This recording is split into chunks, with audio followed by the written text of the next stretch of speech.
पंचतंत्र की कहानी। लालची मिठाई वाला। दिनपुर गांव में सोहन नाम का हलवाई रहता था। वह खूब बढ़िया और स्वादिष्ट मिठाइयां बनाने के लिए जाना जाता था। इसी वजह से उसकी दुकान पूरे गांव में मशहूर थी। पूरा गांव उसी की दुकान से मिठाई खरीदता था। वह और उसकी पत्नी मिलकर शुद्ध देसी घी में मिठाई बनाते थे। इससे मिठाइयां काफी अच्छी और स्वादिष्ट बनती थीं। हर रोज शाम होते होते उसकी सारी मिठाइयां बिक जाती थीं और वह अच्छा मुनाफा भी कमा लेता था। मिठाइयों से जैसे ही आमदनी बढ़ने लगी, सोहन के मन में और पैसा कमाने का लालच आने लग गया। अपने इसी लालच के चलते उसे एक तरकीब सूझी। वह शहर गया और वहां से एक दो चुंबक के टुकड़े लेकर आ गया। उस टुकड़े को उसने अपने तराजू के नीचे लगा दिया। इसके बाद एक नया ग्राहक आया, जिसने सोहन के पास से 1 किलो जलेबी खरीदी। इस बार तराजू में चुंबक लगाने की वजह से सोहन को अधिक मुनाफा हुआ। उसने अपनी इस तरकीब के बारे में अपनी पत्नी को भी बताया, लेकिन उसकी पत्नी को सोहन की यह चालाकी अच्छी नहीं लगी। उसने सोहन को समझाया कि उसे अपने ग्राहकों के साथ इस तरह की धोखेबाजी नहीं करनी चाहिए, लेकिन सोहन ने अपनी पत्नी की बात बिल्कुल भी नहीं सुनी। वो हर रोज तराजू के नीचे चुंबक लगाकर अपने ग्राहकों को धोखा देने लगा।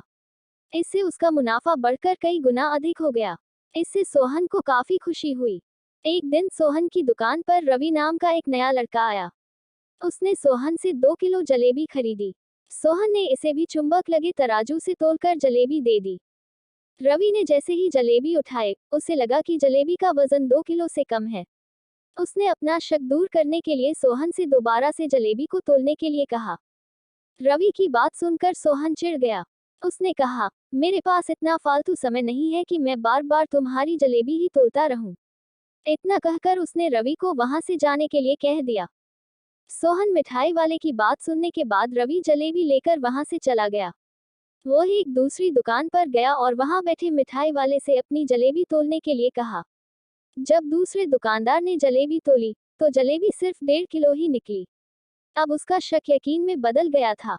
उसे पता चल गया कि सोहन मिठाई वाले के तराजू में कुछ गड़बड़ है।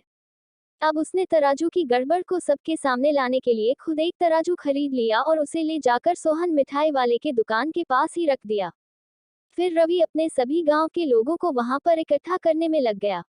जैसे ही लोगों की थोड़ी भीड़ बढ़ने लगी, तो उसने गांव के लोगों को कहा कि आज मैं आप सभी लोगों को एक जादू दिखाऊंगा। यह जादू देखने के लिए बस आप लोगों को सोहन मिठाई वाले से खरीदा गया सामान एक बार इस तराजू में तोलना होगा। तब आप लोग देखेंगे कि कैसे सोहन मिठाई वाले के तराजू में तोली गई मिठाइयां इस दूसरे तराजू में अपने आप ही कम हो जाती हैं। कुछ देर बाद एक दो लोग मिठाई लेकर रवि के पास पहुंचे, तो उसने ऐसा करके भी दिखाया। इसके बाद सोहन की दुकान से जिसने भी मिठाई खरीदी थी, सभी ने रवि के तराजू में तोलकर देखा, तो सबकी मिठाइयां 250 ग्राम से लेकर आधा किलो तक कम निकली। यह सब देखकर लोगों को काफी हैरानी हुई। अपनी दुकान के पास ही यह सब होता देख सोहन मिठाई वाला रवि से झगड़ा करने लगा। उसने लोगों को बताया कि रवि यह सब नाटक कर रहा है। अपनी बात को सही साबित करने के लिए रवि सीधे सोहन मिठाई वाले का तराजू लेकर आया और तराजू में लगा चुंबक निकालकर सबको दिखाने लगा। यह देखकर गांव वालों को बहुत गुस्सा आया। सबने मिलकर उस लालची मिठाई वाले को खूब मारा। अब उस लालची मिठाई वाले को अपने लालच और उसके कारण की गई गलत हरकतों पर पछतावा हो रहा था। उसने अपने गांव के सभी लोगों से माफी मांगी और वादा भी किया कि भविष्य में वे ऐसी कोई भी जालसाजी नहीं करेगा। सोहन की इस धोखेबाजी से पूरा गांव नाराज था, इसलिए लोगों ने उसकी दुकान में जाना काफी कम कर दिया। इधर सोहन के पास पछताने के अलावा कुछ और नहीं बचा, क्योंकि वो पूरे गांव वालों का भरोसा खो चुका था।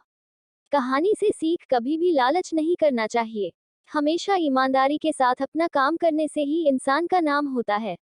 लालच के चलते भले ही कुछ समय के लिए अच्छा फायदा हो, लेकिन इससे इज्जत और आत्मसम्मान दोनों कम हो जाते हैं।